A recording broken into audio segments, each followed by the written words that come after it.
Waters. Thank you, Ms Acting Deputy President. Today I rise to speak about the future of one of Australia's most treasured icons, the Great Barrier Reef.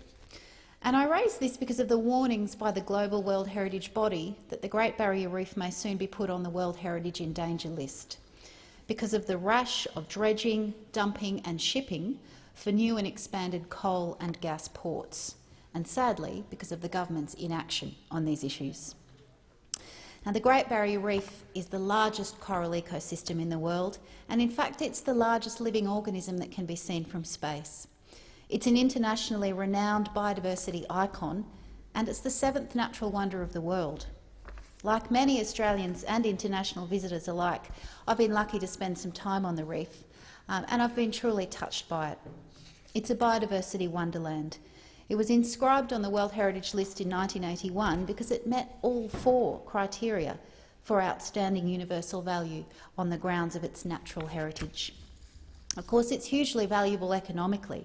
It brings in $6 billion each year, mostly from tourism but also from fishing, and it employs 54,000 people. Now, that revenue mostly stays in those local coastal communities, supporting local families, local small businesses.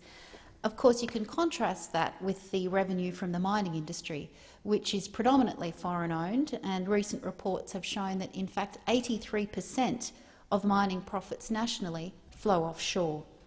And of course, the reef employs twice as many people as coal mining does nationally. Now, there's no doubt that the reef is hugely valuable to us as Australians, and especially as Queenslanders like myself, because of its natural values, as well as its cultural and economic importance. But despite this huge value, the reef's survival is at risk. The Australian Institute for Marine Sciences report released last year showed worryingly that the reef has already lost half of its coral cover in the last 27 years, and it warned that the reef would lose another half of its coral cover in the next decade. Now, clearly the reef is under threat from climate change, both temperature warming and acidification.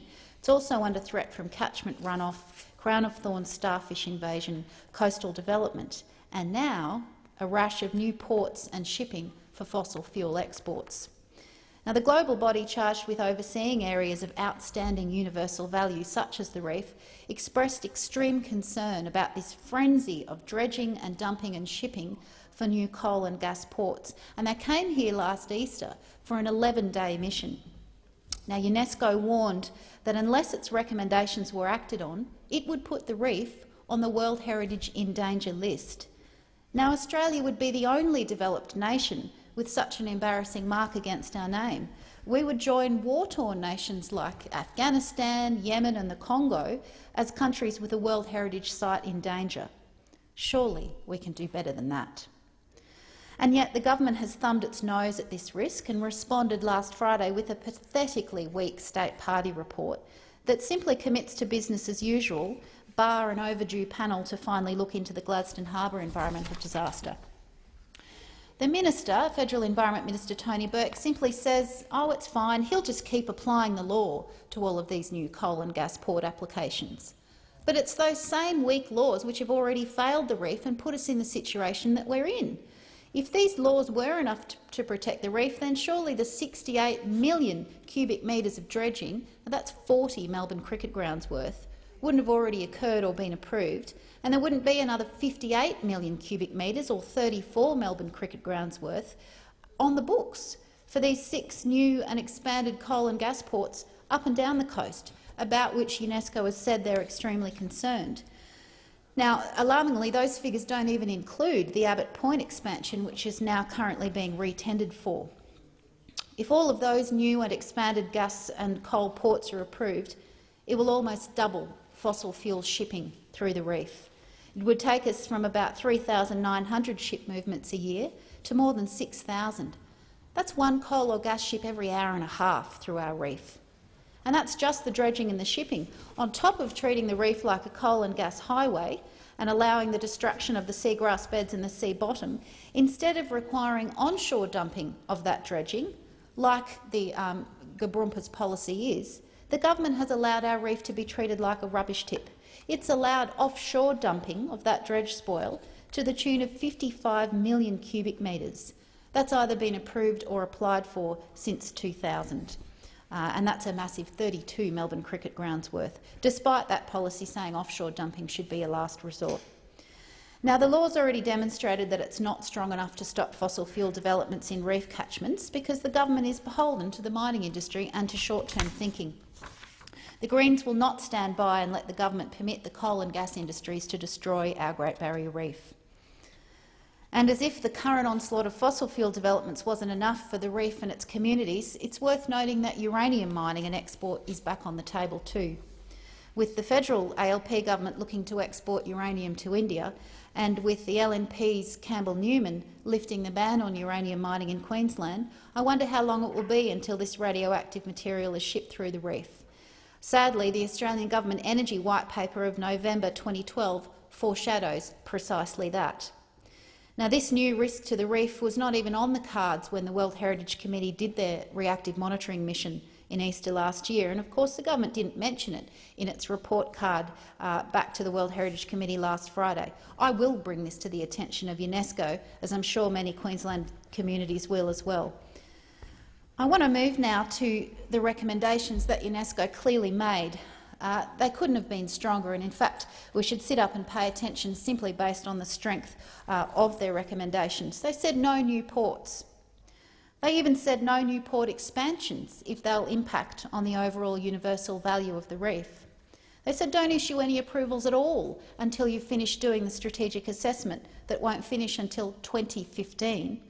They said put some additional money into reef water quality and management, and they said do a comprehensive assessment of what the reef can actually handle. Now, UNESCO gave the Australian government until last Friday to respond to those recommendations, and sadly the Australian government did hand in its homework, but it frankly deserves a fail mark.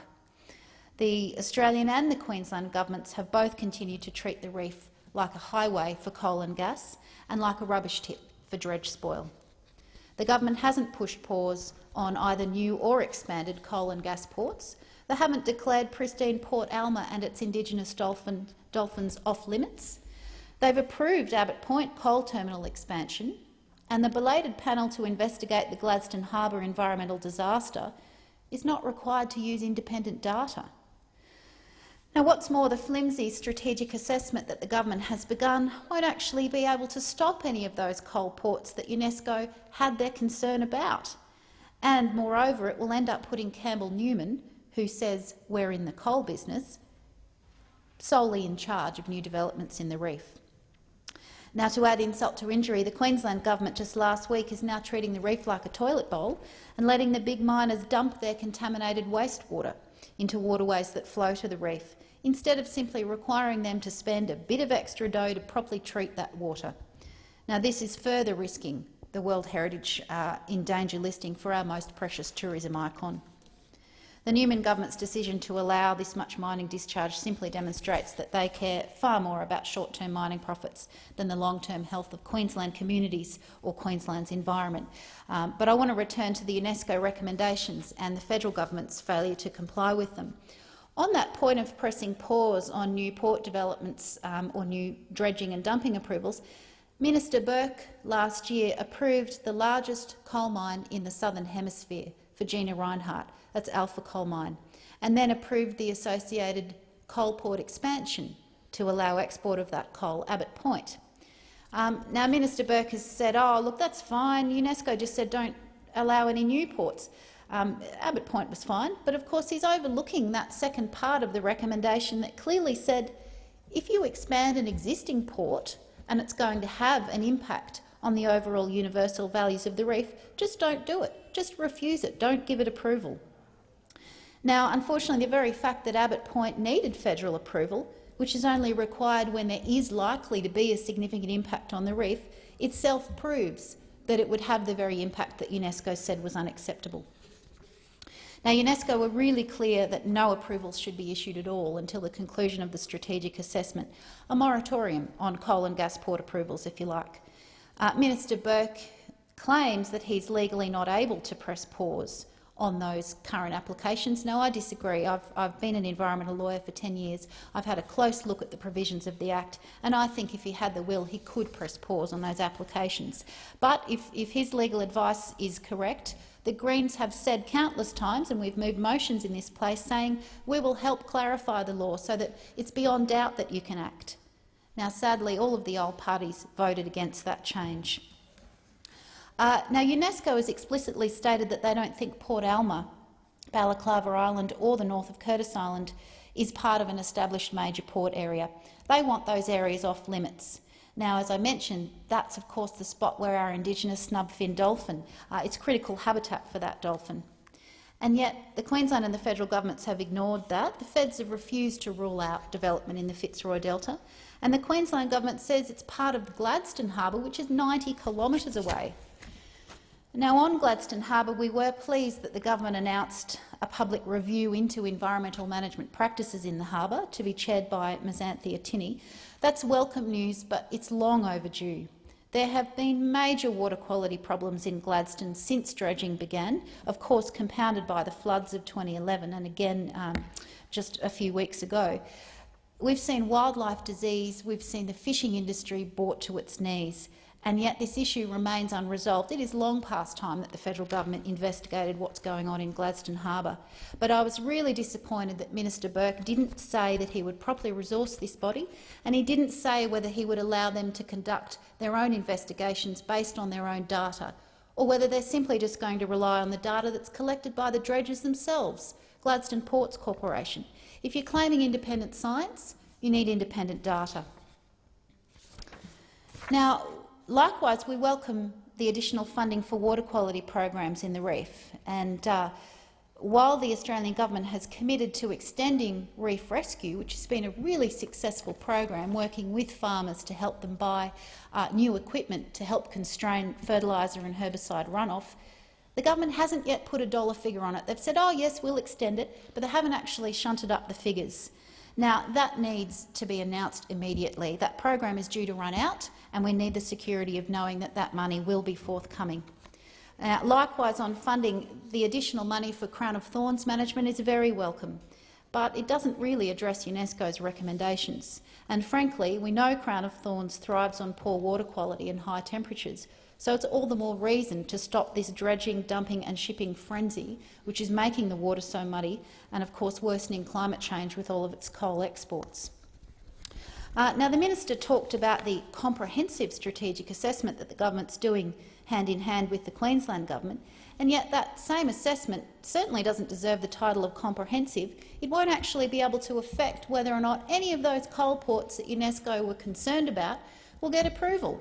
So I'm afraid it's looking at everything but the core issue. And under the federal environmental laws as they stand, that so-called comprehensive strategic assessment will end up putting Campbell Newman in charge of approving development in the reef, which just beggars belief. The strategic assessment is also reviewing Queensland laws and whether they're up to the job of protecting the reef. But it's a movable feast because Premier Newman keeps repealing all of those laws, so I don't quite know what laws this strategic assessment folk and the poor bureaucrats who have to do it, what on earth are they going to be looking at? Premier Newman's just repealed the coastal state planning policy in Queensland, and we've got a temporary measure in place which is weak in itself. We don't know what will replace it. Campbell Newman, I'm afraid, cannot and should not be trusted with the future of our reef. We don't need a weak strategic assessment to tell us that the state and federal laws are not up to the job of protecting the reef. Otherwise, we wouldn't be in this situation. We need a strong and comprehensive strategic assessment which actually says here are the no-go zones and which keeps the federal government involved. I'm afraid there can be no other conclusion that the government is simply putting the interests of industry squarely ahead of the concerns of UNESCO and the community and ahead of a healthy reef. Unfortunately, we can't expect any better from the opposition. They too are wedded to the mining industry, and whilst they've made some small announcements, they haven't said anything about industrialisation of the Queensland coast, and of course we know that they will seek to repeal the carbon price, the greatest threat to the reef being climate change. Now, I can't see that there will be any other outcome than a World Heritage in Danger listing at the Cambodia meeting in June. And we can expect the Australian government to try and apply as much political pressure as it can to avert that, but it simply won't stump up and make the change we need to protect the reef. This will be an election issue, and we've got a government and an opposition that simply will not prioritise the environment over the fossil fuel industry, making the choice at the election absolutely stark. Time has expired.